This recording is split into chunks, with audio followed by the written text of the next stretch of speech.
जय हिंद दोस्तों। यूपीएससी केंद्र में आप सभी का फिर से स्वागत है।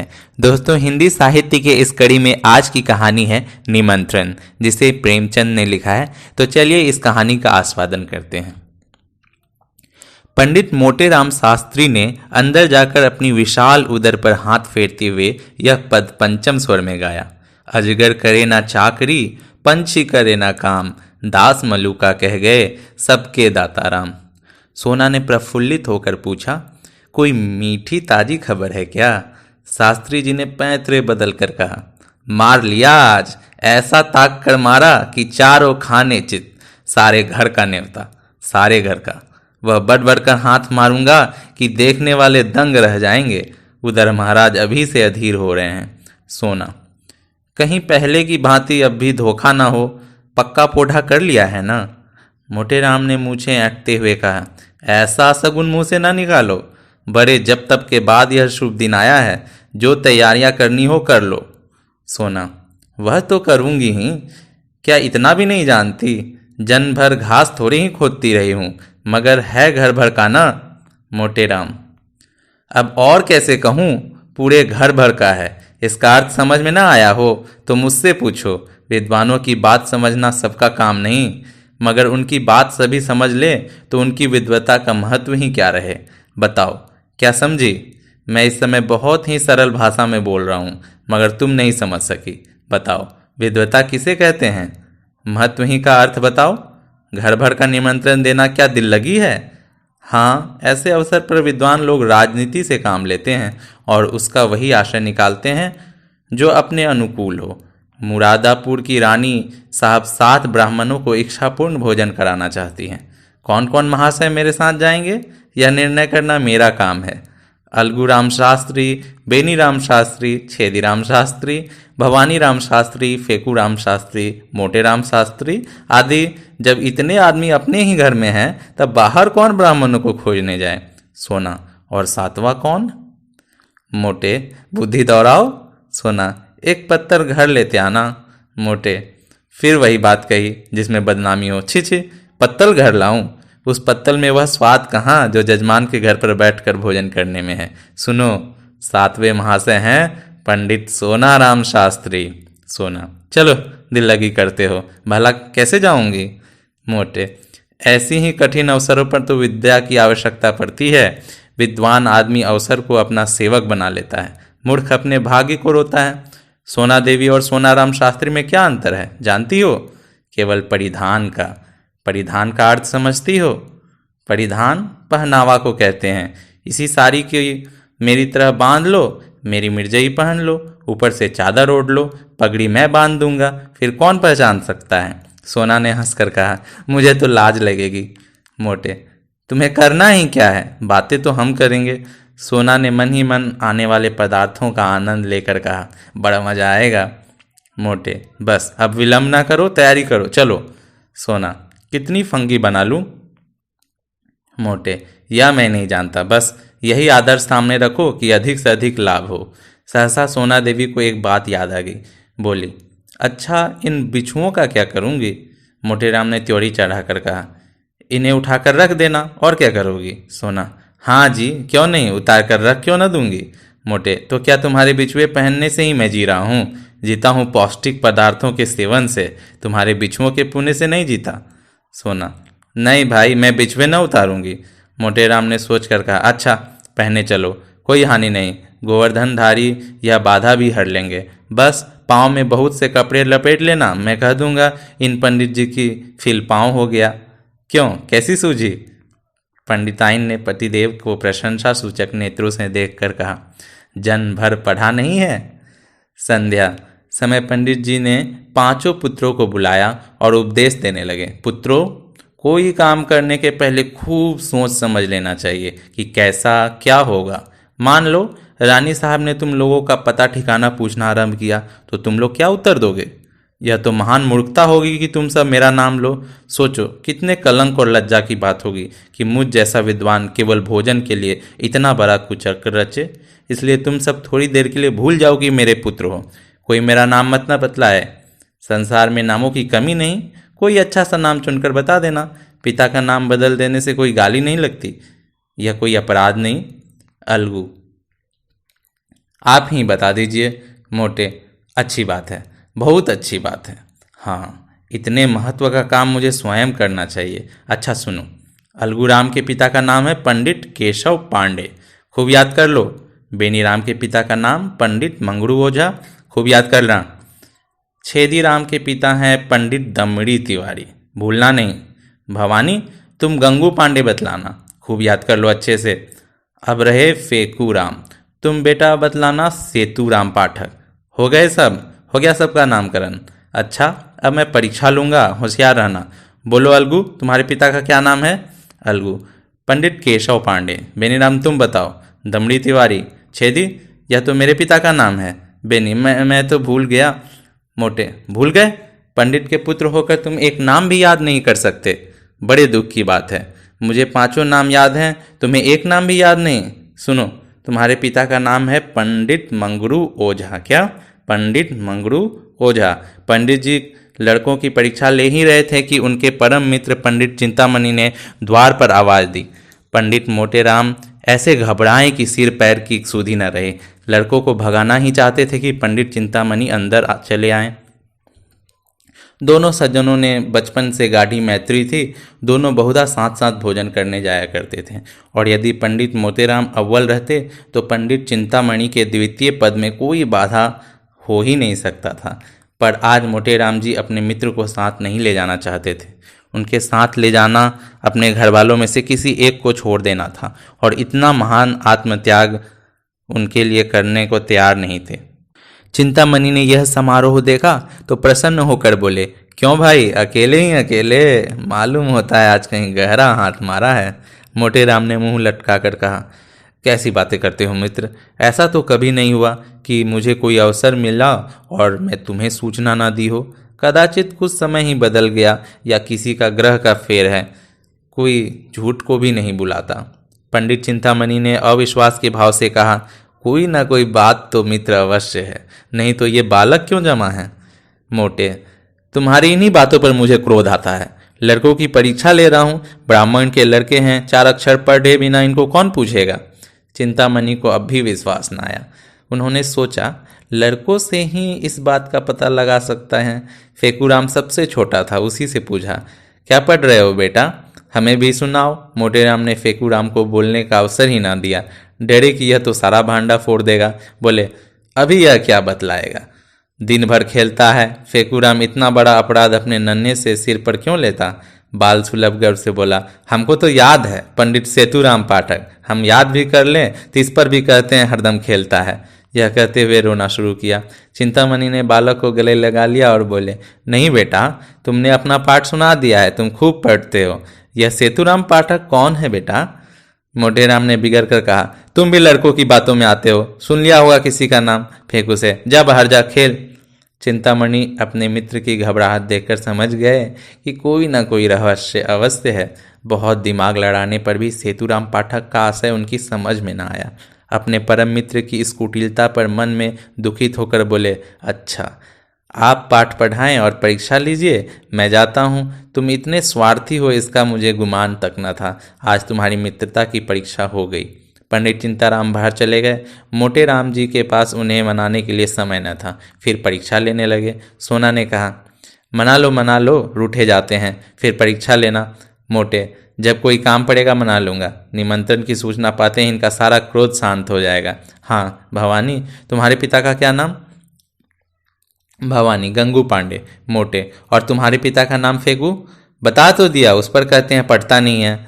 मोटे, हमें भी बता दो। फेकू, सेतुराम पाठक तो है। मोटे, बहुत ठीक, हमारा लड़का बड़ा राजा है। आज तुम्हें अपने साथ बैठाएंगे और सबसे अच्छा माल तुम्ही को खिलाएंगे। सोना, हमें भी कोई नाम बता दो। मोटेराम ने रसिकता से मुस्कुराकर कहा, तुम्हारा नाम है पंडित मोहन स्वरूप सकूल। सोना देवी ने लजाकर सिर झुका दिया। सोना देवी तो लड़कों को कपड़े पहनाने लगी, उधर फेकू आनंद की उमंग में घर से बाहर निकला। पंडित चिंतामणि रूठ कर तो चले थे, पर कुतूहलवश अभी तक द्वार पर दुबके खड़े थे। इन बातों की भनक इतनी देर में उनके कानों में पड़ी, उससे यह तो ज्ञात हो गया कि कहीं निमंत्रण है, पर कहाँ है, कौन कौन से लोग निमंत्रित हैं, यह ज्ञात न हुआ था। इतने में फेकू बाहर निकला तो उन्होंने उसे गोद में उठा लिया और बोले, कहाँ न्योता है बेटा? अपनी जान में तो उन्होंने बहुत धीरे से पूछा था, पर न जाने कैसे पंडित मोटेराम के कान में भनक पड़ गई। तुरंत बाहर निकल कर आए। देखा तो चिंतामणि जी फेकू को गोद में लिए कुछ पूछ रहे हैं। लपक कर लड़के को हाथ पकड़ लिया और चाहा कि उसे अपने मित्र की गोद से छीन ले, मगर चिंतामणि जी को अभी अपने प्रश्न का उत्तर न मिला था। अतः वे लड़के को हाथ छुड़ाकर उसे लिए हुए अपने घर की ओर भागे। मोटेराम भी यह कहते हुए उनके पीछे दौड़े, उसे क्यों लिए जाते हो, धूर्त कहीं का दुष्ट चिंतामणि, मैं कह देता हूँ उसका नतीजा अच्छा ना होगा, फिर कभी किसी निमंत्रण में न ले जाऊंगा, भला चाहते हो तो उतार दो। मगर चिंतामणि ने एक न सुनी, भागते ही चले गए। उनकी देह अभी संभाल के बाहर न हुई थी, दौड़ सकते थे, मगर मोटेराम जी को एक एक पग आगे बढ़ाना दुस्तर हो गया था। भैंस की भांति हाँफते थे और नाना प्रकार के विशेषणों का प्रयोग करते हुए दुल्की चाल से चलते जाते थे, और यद्यपि प्रतिक्षण अंतर बढ़ता जाता था और पीछा न छोड़ते थे। अच्छी घुड़दौड़ थी। नगर के दो महात्मा दौड़ते हुए ऐसे जान पड़ते थे मानो दो गैंडे चिड़ियाघर से भाग आए हों। सैकड़ों आदमी तमाशा देखने लगे। कितने ही बालक उनके पीछे तालियां बजाते हुए दौड़े। कदाचित यह दौड़ पंडित चिंतामणि के घर पर ही समाप्त होती, पर पंडित मोटेराम धोती के ढीली होने जाने के कारण उलझ कर गिर पड़े। चिंतामणि ने पीछे फिरकर यह दृश्य देखा तो रुक गए और फेकू राम से पूछा, क्यों बेटा, कहाँ न्योता है? फेकू, बता दें तो मिठाई देंगे ना? चिंता, हाँ दूंगा, बताओ। फेकू, रानी के यहाँ। चिंता, कहाँ की रानी? फेकू, यह मैं नहीं जानता, कोई बड़ी रानी है। नगर में कई बड़ी बड़ी रानियां थीं। पंडित जी ने सोचा सभी रानियों के द्वार पर चक्कर लगाऊंगा, जहां भोज होगा वहां कुछ भीड़ भाड़ होगी ही, पता चल जाएगा। यह निश्चय करके वे लौट पड़े। सहानुभूति प्रकट करने में अब कोई बाधा न थी। मोटेराम जी के पास आए तो देखा कि वे पड़े कराह रहे हैं, उठने का नाम नहीं लेते। घबरा कर पूछा, गिर कैसे पड़े मित्र? यहाँ कहीं गड्ढा भी तो नहीं है? मोटे, तुमसे क्या मतलब? तुम लड़के को ले जाओ, जो कुछ पूछना चाहो पूछो। चिंता, मैं यह कपट व्यवहार नहीं करता, दिल लगी की थी, तुम बुरा मान गए। ले उठ तो बैठ रहा राम का नाम लेके। मैं सच कहता हूँ, मैंने कुछ नहीं पूछा। मोटे, चल झूठा। चिंता, जनेऊ हाथ में लेकर कहता हूँ। मोटे, तुम्हारी शपथ का विश्वास नहीं। चिंता, तुम मुझे इतना धूर्त समझते हो? मोटे, इससे कहीं अधिक। तुम गंगा में डूब कर शपथ खाओ तो भी मुझे विश्वास ना आए। चिंता, दूसरा यह बात कहता तो मुख उखाड़ लेता। मोटे, तो फिर आ जाओ। चिंता, पहले पंडिताइन से पूछाओ। मोटेराम यह भस्मक व्यंग सह न सके, चट उठ बैठे और पंडित चिंतामणि का हाथ पकड़ लिया। दोनों मित्रों में मल्ल युद्ध होने लगा। दोनों हनुमान जी की स्तुति कर रहे थे और इतने जोर जोर से गरज गरज कर मानो सिंह दहाड़ रहे हों। बस ऐसा जान पड़ता था मानो दो पीपे आपस में टकरा रहे हों। मोटे, महाबली विक्रम बजरंगी। चिंता, भूत पिशाच निकट नहीं आवे। मोटे, जय जय जय हनुमान गोसाई। चिंता, प्रभु रखिए लाज हमारी। मोटे, बिगड़ कर, यह हनुमान चालीसा में नहीं है। चिंता, हमने यह स्वयं रचा है, क्या तुम्हारी तरह ही यह रटंट विद्या है, जितना कहो उतना रच दें? मोटे, अबे हम रचने पर आ जाएं तो एक दिन में 1,00,000 स्तुतियां रच डाले, किंतु इतना अवकाश किसे है? दोनों महात्मा अलग खड़े होकर अपने अपने रचना कौशल की डींगे मार रहे थे। मल्ल युद्ध शास्त्रार्थ का रूप धारण करने लगा, जो विद्वानों के लिए उचित है।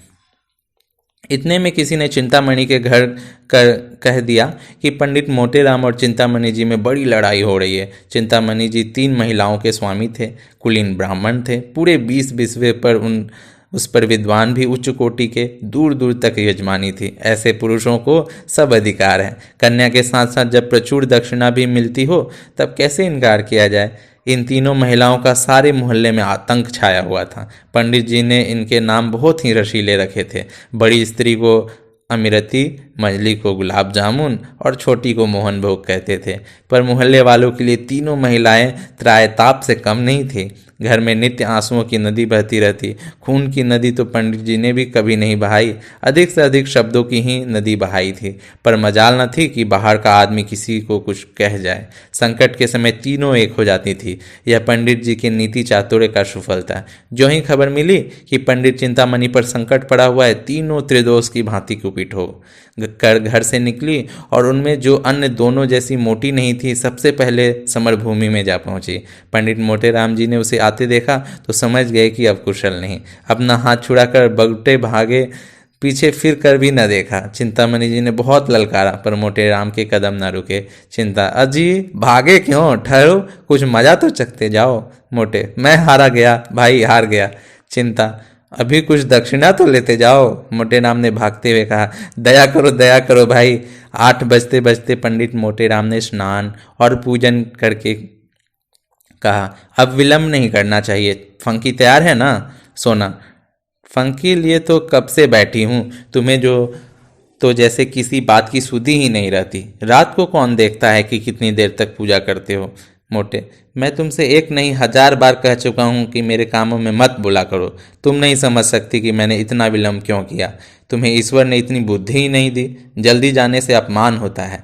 जमाना समझता है लोभी है, भुक्खड़ है, इसलिए चतुर लोग विलंब किया करते हैं। जिसमें यजमान समझे कि पंडित जी को इसकी सुधि ही नहीं है, भूल गए होंगे। बुलाने को आदमी भेजे। इस प्रकार जाने में जो मान महत्व है, वह मरभुखों की तरह जाने में क्या कभी हो सकता है। मैं बुलाने की प्रतीक्षा कर रहा हूँ, कोई ना कोई आता ही होगा। लाओ थोड़ा फंकी, बालकों को खिला दी है ना? सोना, उन्हें तो मैंने सांझ ही को खिला दी थी। मोटे, कोई सोया तो नहीं? सोना, आज भला कौन सोएगा, सब भूख भूख चिल्ला रहे थे तो मैंने 1 पैसे का चबेना मंगवा दिया। सब के सब ऊपर बैठे खा रहे हैं, सुनते नहीं हो, मारपीट हो रही है। मोटेराम ने दांत पीसकर कहा, जी चाहता है कि तुम्हारी गर्दन पकड़कर ऐंठ दूं। भला इस बेला चबेना मंगाने का क्या काम था? चबेना खा लेंगे तो वहां क्या तुम्हारा सिर खाएंगे? छिछ, जरा भी बुद्धि नहीं है। सोना ने अपराध स्वीकार करते हुए कहा, हाँ भूल तो हुई, पर सब के सब इतना कोलाहल मचाए हुए थे कि सुना ही नहीं जाता था। मोटे, रोते ही थे ना, रोने देती।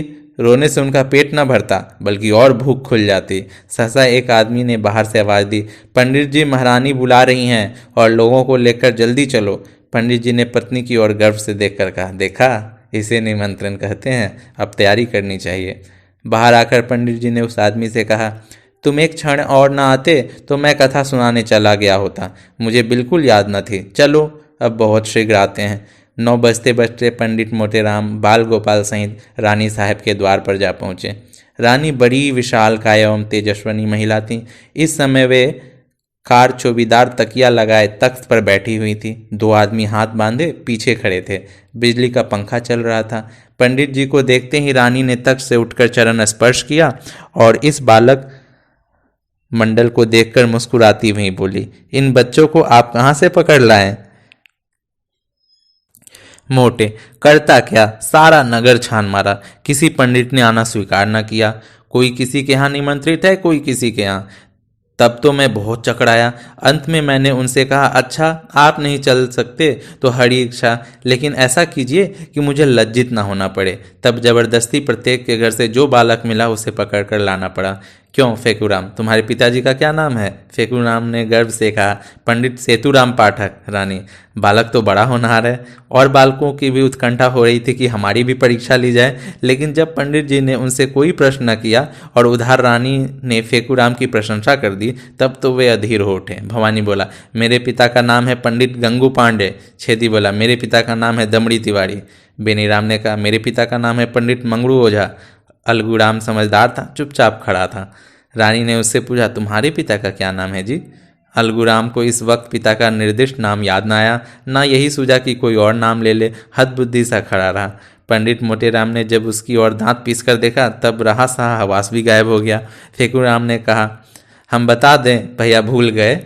रानी ने आश्चर्य से पूछा, क्या अपने पिता का नाम भूल गया? यह तो विचित्र बात देखी। मोटेराम ने अलगू के पास जाकर कहा, कौ से है? अलगूराम बोल उठा, केशव पांडे। रानी, तो अब तक क्यों चुप था? मोटे, कुछ ऊंचा सुनता है सरकार। रानी, मैंने सामान तो बहुत सा मंगवाया है, सब खराब होगा, लड़के क्या खाएंगे। मोटे, सरकार इन्हें बालक ना समझे, इनमें जो सबसे छोटा है ये 2 पत्तल खा के उठेगा। जब सामने पत्तलें पड़ गई और भंडारी चांदी की थालों में एक से एक उत्तम पदार्थ लाला कर परसने लगा, तब पंडित मोतीराम जी की आंखें खुल गई।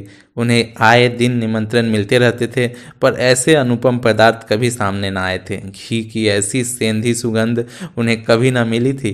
प्रत्येक वस्तु से केवड़ और गुलाब की लपटें उड़ रही थी, घी टपक रहा था। पंडित जी ने सोचा, ऐसे पदार्थ से कभी पेट भर सकता है? मानो खाता जाऊं फिर भी और खाने को जी चाहे। देवतागण इनसे उत्तम और कौन से पदार्थ खाते होंगे? इनसे उत्तम पदार्थों की तो कल्पना भी नहीं हो सकती। पंडित जी को इस वक्त अपने परम मित्र पंडित चिंतामणि की याद आई। अगर वे होते तो रंग जम जाता, उनके बिना रंग फीका रहेगा। यहाँ दूसरा कौन है जिससे लॉक डॉग करूं? लड़के 2-2 पतलों में चैं बोल जाएंगे। सोना कुछ साथ देगी, मगर कब तक? चिंतामणि के बिना रंग न गठेगा। वे मुझे ललकारेंगे, मैं उन्हें ललकारूंगा। उस उमंग में पत्तलों की कौन गिनती? हमारी देखा देखी लड़के भी डर जाएंगे। ओह, बड़ी भूल हो गई, यह ख्याल मुझे पहले ना आया। रानी साहब से कहूँ, बुरा तो ना मानेगी। जो कुछ हो, एक बार जोर से लगाना ही चाहिए। तुरंत खड़े होकर रानी साहब से बोले, सरकार आज्ञा हो तो कुछ कहूँ। रानी, कहिए कहिए महाराज, क्या किसी वस्तु की कमी है? मोटे, नहीं सरकार, किसी बात की नहीं। ऐसे उत्तम पदार्थ तो मैंने कभी देखे भी न थे। सारे नगर में आपकी कीर्ति फैली जाएगी। मेरा एक परम मित्र पंडित चिंतामणि जी हैं, आज्ञा हो तो उन्हें भी बुला लूं। बड़े विद्वान कर्मनिष्ठ ब्राह्मण हैं, उनके जोड़ा का इस नगर में दूसरा नहीं है। मैं उन्हें निमंत्रण देना भूल गया, अभी सुधी आई। रानी, आपकी इच्छा हो तो बुला लीजिए, मगर आने जाने में देर होगी और भोजन परोस दिया गया है। मोटे, मैं अभी आता हूँ सरकार, दौड़ता हुआ जाऊँगा। रानी, टमेरी मोटर ले लीजिए। जब पंडित जी चलने को तैयार हुए तब सोना ने कहा, तुम्हें आज क्या हो गया है जी? उसे क्यों बुला रहे हो? मोटे, कोई साथ देने वाला भी तो चाहिए। सोना, मैं क्या तुमसे दब जाती? पंडित जी ने मुस्कुराकर कहा, तुम जानती नहीं, घर की बात और है, दंगल की बात और है। पुराना खिलाड़ी मैदान में जाकर जितना नाम करेगा उतना नया पट्टा नहीं कर सकता। वहाँ बल का काम नहीं, साहस का काम है। बस यहाँ भी वही हाल समझो, झंडे गाड़ दूंगा, समझ लेना। सोना, कहीं लड़के सो जाएं तो? मोटे, और भूख खुल जाएगी, जगह तो मैं लूँगा। सोना, देख लेना, आज वह तुम्हें पछाड़ देगा, उसके पेट में तो शनिचर है। मोटे, बुद्धि की सर्वत्रता प्रधानता रहती है, या न समझो कि भोजन करने की कोई विद्या ही नहीं, इसका भी एक शास्त्र है, जिसे मथुरा के शनिचानंद महाराज ने रचा है। चतुर आदमी थोड़ी सी जगह में गृहस्थी का सब सामान रख देता है, अनारी बहुत सी जगह में भी यही सोचता है कि कौन वस्तु कहाँ रखूं। गंवार आदमी पहले से ही हबक हबक कर खाने लगता है और चट एक लोटा पानी पीकर अफर जाता है। चतुर आदमी बड़ी सावधानी से खाता है, उसको कौड़ नीचे उतारने के लिए पानी की आवश्यकता नहीं पड़ती। देर तक भोजन करते रहने से वह सुपाच्य भी हो जाता है। चिंतामणि मेरे सामने क्या ठहरेगा? चिंतामणि जी अपने आंगन में उदास बैठे थे। जिस प्राणी को वह अपना परम हितैषी समझते थे, जिसके लिए वे अपनी प्राण तक देने को तैयार रहते थे, उसी ने आज उसके साथ बेवफाई की। बेवफाई ही नहीं की, उन्हें उठाकर दे मारा। पंडित मोटेराम के घर से तो कुछ जाता न था। अगर वे चिंतामणि जी को साथ ले जाते तो क्या रानी साहब उन्हें दुत्कार देती? स्वार्थ के आगे कौन किसको पूछता है। उन अमूल्य पदार्थों की कल्पना कर कर के चिंतामणि के मुंह से लार टपक पड़ती थी। अब सामने पत्थर आ गई होगी, अब थालों में अमृतियाँ लिए भंडारी जी आए होंगे। ओहो, कितना सुंदर कोमल कुड़कुड़ी रसीली अमृतियाँ होंगी। अब बेसन के लड्डू आए होंगे। ओहो, कितना सुडौल मेवों से भरे हुए घी से तरातर लड्डू होंगे, मुंह में रखते ही घुल जाते होंगे, जीभ भी न डुलानी पड़ती होगी। आह, अब क्या मोहन भोग आया होगा। हाय रे दुर्भाग्य, मैं यहाँ पड़ा सड़ रहा हूँ और वो यहाँ बाहर बड़े नदियों निर्दयी हो। मोटेराम, तुमसे इस निष्ठुरता की आशा न थी। अमृति देवी बोली, तुम इतना दिल छोटा क्यों करते हो? पितृपक्ष तो आ ही रहा है, ऐसे ऐसे न जाने कितने आएंगे। चिंतामणि, आज किसी अभागे का मुंह देखकर उठा था, लाओ तो पतरा देखूं कैसा मुहूर्त है। अब नहीं रहा जाता, सारा नगर छान डालूंगा, कहीं तो पता चलेगा। नासिका तो दाहिनी चल रही है। एकाएक मोटर की आवाज़ आई, उसके प्रकाश से पंडित जी का सारा घर जगमगा उठा। वे खिड़की से झांकने लगे तो मोटेराम को मोटर से उतरते देखा। एक लंबी सांस लेकर चारपाई पर गिर पड़े। मन में कहा कि दुष्ट भोजन करके अब यहाँ मुझसे बखान करने आया है। अमृति देवी ने पूछा, कौन है दाढ़ीदार इतनी रात को जगावत है? मोटे, हम हैं हम, गाली न दो। अमृति, अरे दू मुँह झोंसा, तय कौन है? कहते हैं हम हैं हम, कौ जाने तय कौन है? मोटे, अरे हमारी बोली नहीं पहचानती हो? खूब पहचान लो, हम हैं तुम्हारे देवर।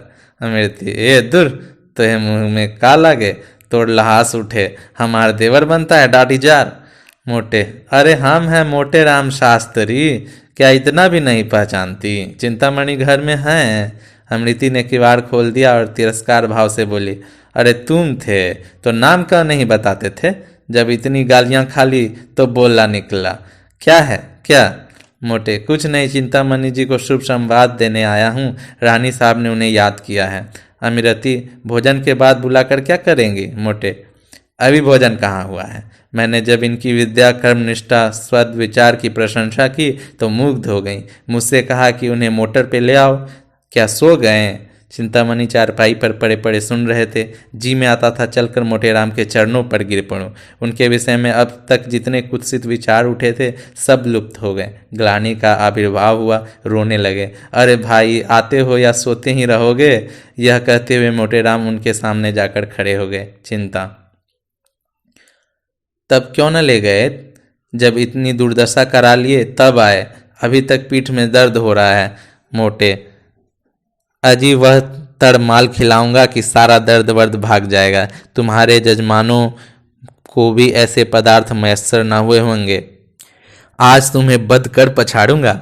चिंता, तुम्हें बेचारे मुझे क्या पछाड़ोगे? सारे शहर में तो कोई ऐसा माई का लाल दिखाई नहीं देता, हमें शनिचर का इष्ट है। मोटे, अजी यहाँ बरसों तपस्या की है, भंडारे का भंडारा साफ कर दें और इच्छा ज्यों की त्यों बनी रहे।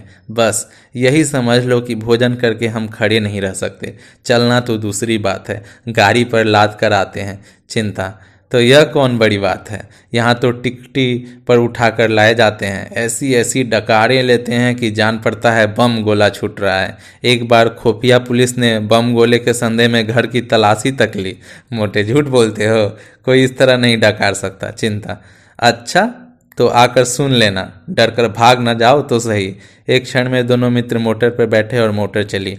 रास्ते में पंडित चिंताराम को शंका हुई कि कहीं ऐसा न हो कि मैं पंडित मोटेराम का पिछलग्गू समझा जाऊं और मेरा यथेष्ट सम्मान न हो। उधर पंडित मोटेराम को भी भय हुआ कि कहीं ये महाशय मेरे प्रतिद्वंदी न बन जाए और रानी साहब पर अपना रंग जमा ले। दोनों अपने अपने मंसूबे बांधने लगे। ज्यों ही मोटर रानी के भवन में पहुंची, दोनों महाशय उतरे।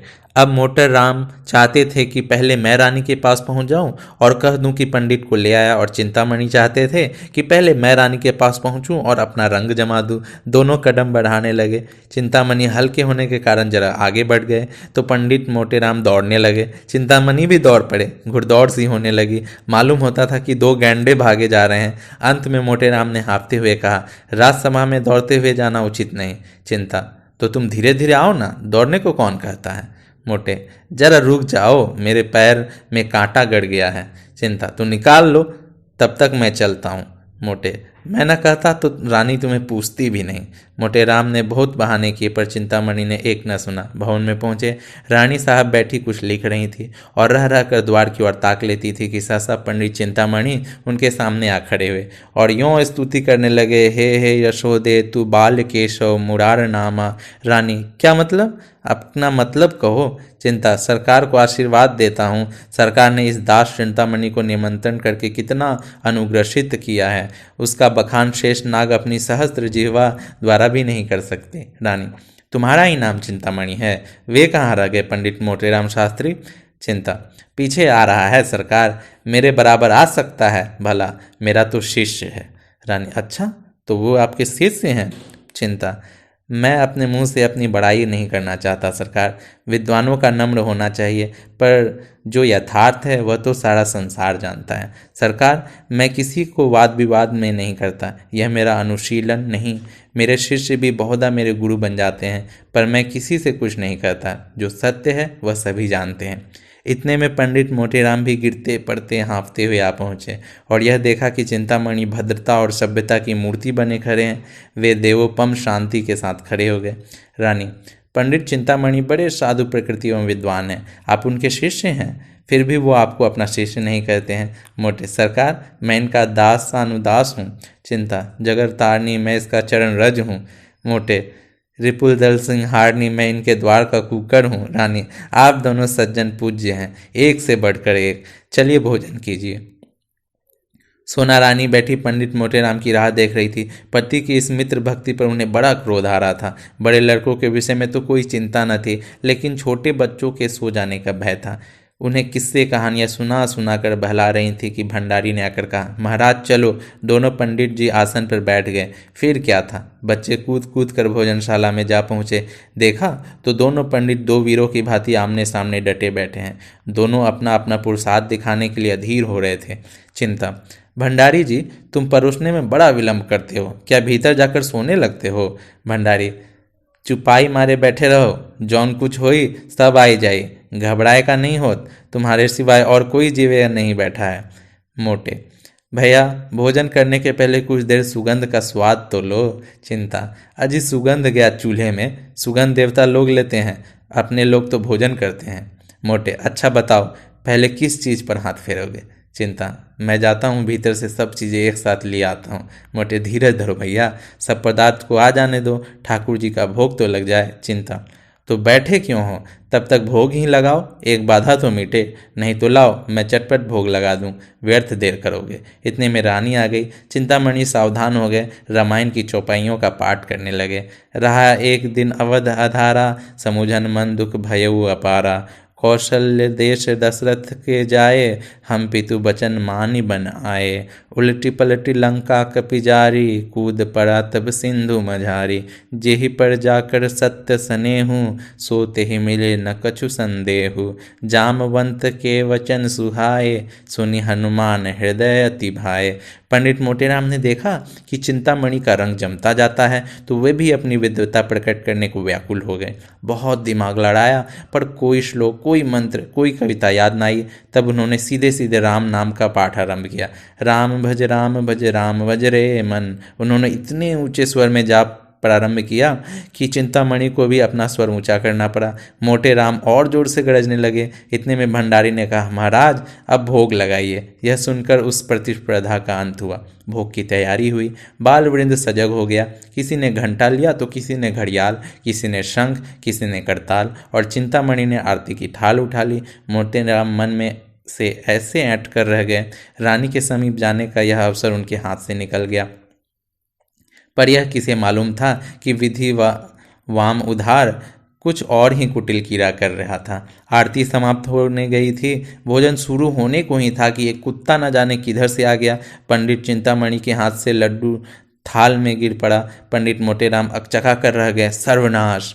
चिंतामणि ने मोटेराम से इशारे में कहा, अब क्या कहते हो मित्र, कोई उपाय निकालो, यहाँ तो कमर टूट गई। मोटेराम ने लंबी सांस खींचकर कहा, अब क्या हो सकता है, यह ससुर आया किधर से? रानी पास ही खड़ी थी। उन्होंने कहा, अरे कुत्ता किधर से आ गया, यह रोज बांधा रहता था, आज कैसे छूट गया? अब तो रसोई भ्रष्ट हो गई। चिंता, सरकार आचार्यों ने इस विषय में मोटे, कोई हर्ज नहीं सरकार, कोई हर्ज नहीं। सोना, भाग्य फूट गया, जोहत जोहत आधी रात बीत गई, तभी विपत्ति फाट पड़ी। चिंता, सरकार स्वान के मुख में अमृत। मोटे, तो अब आज्ञा हो तो चले। रानी, हाँ और क्या, मुझे बड़ा दुख है कि इस कुत्ते ने आज इतनी बड़ा अनर्थ कर डाला। तुम बड़े गुस्ताख हो गए टामी। भंडारी ने यह पत्थर उठाकर मेहतर को दे दो। चिंता, सोना से छाती फटी जाती है। सोना को बालकों पर दया आई। बेचारी इतनी देर देवोपम धैर्य के साथ बैठे थे, बस चलता तो कुत्ता का गला घोंट देती। बोली, लड़कन का तो दोष नहीं पड़त है, इन्हें काहे नहीं खवाए दे को। चिंता, मोटेराम महादुष्ट है, इसकी बुद्धि भ्रष्ट हो गई है। सोना, ऐसे तो बड़े विद्वान देखे रहे, अब काहे नहीं बोलत बनत, मुंह में दही जम गया, जीभे नहीं खोलत है। चिंता, सत्य कहता हूँ, रानी को चकमा दे देता, उस दुष्ट के मारे सब खेल बिगड़ गया, सारी अभिलाषाएं मन में रह गईं, ऐसे पदार्थ अब कहाँ मिल सकते हैं। सोना, सारी मनुष्य निकल गई, घर ही में गर्जे के शेर हैं। रानी ने भंडारी को बुलाकर कहा, इन छोटे छोटे तीनों बच्चों को खिला दो, ये बेचारे क्यों भूखों मरे। क्यों फेंकूराम, मिठाई खाओगे? फेंकू, इसलिए तो आए हैं। रानी, कितनी मिठाई खाओगे? फेंकू, बहुत सी, हाथों से बताकर, इतनी। रानी, अच्छी बात है, जितनी खाओगे उतनी मिलेगी, पर जो बात मैं पूछूं वह बतानी पड़ेगी, बताओगे ना? फेंकू, हाँ बताऊंगा, पूछिए। रानी, झूठ बोले तो एक मिठाई ना मिलेगी, समझ गए? फेंकू, मत दीजिएगा, मैं झूठ बोलूंगा ही नहीं। रानी, अपने पिता का नाम बताओ। मोटे, बालकों को हरदम सब बातें स्मरण नहीं रहती, उनसे तो आते ही आते बता दिया था। रानी, मैं फिर पूछती हूँ, इसमें आपकी क्या हानि है? चिंता, नाम पूछने में कोई हर्ज नहीं। मोटे, तुम चुप रहो चिंतामणि, नहीं तो ठीक नहीं होगा। मेरे क्रोध को अभी तुम नहीं जानते, दबा बैठूंगा तो रोते भागोगे। रानी, आप तो व्यर्थ इतना क्रोध कर रहे हैं। बोलो फेकुराम, चुप क्यों हो? फिर मिठाई ना पाओगे। चिंता, महारानी की इतनी दया दृष्टि तुम्हारे ऊपर है, बता दो बेटा। मोटे, चिंतामणि जी, मैं देख रहा हूँ तुम्हारे अंधिए आए हैं, वह नहीं बताता। तुम्हारा साझा आए वहाँ से बड़े खैरख्वाह बन के। सोना, अरे हाँ, लड़कन से ये सब पवाड़ा से का मतलब? तुमको धर्म पर मिठाई देव, ना धर्म पड़े ना देव। इका कि बाप का नाम बताओ तब मिठाई देव। फेकुराम ने धीरे से कोई नाम लिया। इस पर पंडित जी ने उसे इतने जोर से डांटा कि उसकी आधी बात मुंह में ही रह गई। रानी, क्यों डांटते हो? उसे बोलने क्यों नहीं देते? बोलो बेटा। मोटे, आप हमें अपने द्वार पर बुलाकर हमारा अपमान कर रही हैं। चिंता, इसमें अपमान की कोई बात नहीं है भाई। मोटे, अब हम इस द्वार पर कभी नहीं आएंगे, यहाँ सत्पुरुषों का अपमान किया जाता है। अलगू, कहिए तो मैं चिंताराम को एक पटकन दूं। मोटे, नहीं बेटा, दुष्टों का परमात्मा स्वयं दंड देता है, चलो यहाँ से चलें। अब भूल कर यहाँ ना आएंगे। खिलाना ना पिलाना, द्वार पर बुलाकर ब्राह्मणों का अपमान करना, तभी तो देश में आग लगी हुई है। चिंता, मोटे राम, महारानी के सामने तुम्हें इतनी कटु बातें न करनी चाहिए। मोटे, बस चुप ही रहना, नहीं तो सारा क्रोध तुम्हारे ही सर जाएगा। माता पिता का पता नहीं, ब्राह्मण बनने चले हैं। तुम कौन कहता है ब्राह्मण? चिंता, जो कुछ मन चाहे कह लो, चंद्रमा पर थूकने से थूक अपने ही मुंह पर पड़ता है। जब तुम धर्म का एक लक्षण नहीं जानते तब तुमसे क्या बातें करूं? ब्राह्मण को धैर्य रखना चाहिए। मोटे, पेट के गुलाम हो, ठकुर सुहाती कर रहे हो। एक आध पत्तल मिल जाए, यहाँ मर्यादा का पालन करते हैं। चिंता, कह तो दिया भाई कि तुम बड़े मैं छोटा, अब और क्या कहूँ? तुम सत्य कहते होगे, मैं ब्राह्मण नहीं शूद्र हूँ। रानी, ऐसा न कहिए चिंतामणि जी, इसका बदला न लिया तो कहना। यह कहते हुए पंडित मोटेराम बालक वृंद के साथ बाहर चले आए और भाग को कोसते हुए घर चले। बार बार पछता रहे थे कि दुष्ट चिंतामणि को क्यों बुला लाया। सोना ने कहा, भंडा फूटत फूटत बच गया, फेकुआ नाव बताए देता। काहे रे, अपने बाप के नाव बताए देते। फेंकू, और क्या, वे तो सच सच पूछती थी। मोटे, चिंतामणि ने रंग जमा लिया, अब आनंद से भोजन करेगा। सोना, तुम्हारा एको विद्या काम नहीं आई, हूँ तौनबाजी मार के ले गया। मोटे, मैं तो जानता हूँ, रानी ने जानबूझकर कुत्ते को बुला लिया। सोना, मैं तो ओकरा मुंह देखती तार गई थी कि हमका पहचान गई। इधर तो यह लोग पछताते चले जाते थे, उधर चिंतामणि की 5 उंगलियां घी में थी, आसन मारे भोजन कर रहे थे। रानी अपने हाथों से मिठाइयाँ परोस रही थी, वार्तालाप भी होता जाता था। रानी, बड़ा धूर्त है, मैं बालकों को देखते ही समझ गई, अपनी स्त्री को भेष बदल कर लाते उसे लज्जा न आई। चिंता, मुझे कोस रहे होंगे। रानी, मुझसे उड़ने चला था, मैं भी कहा था बच्चा तुमको ऐसी शिक्षा दूंगी कि उम्र भर याद करोगे। टॉमी को बुला लिया। चिंता, सरकार की बुद्धि धन्य है।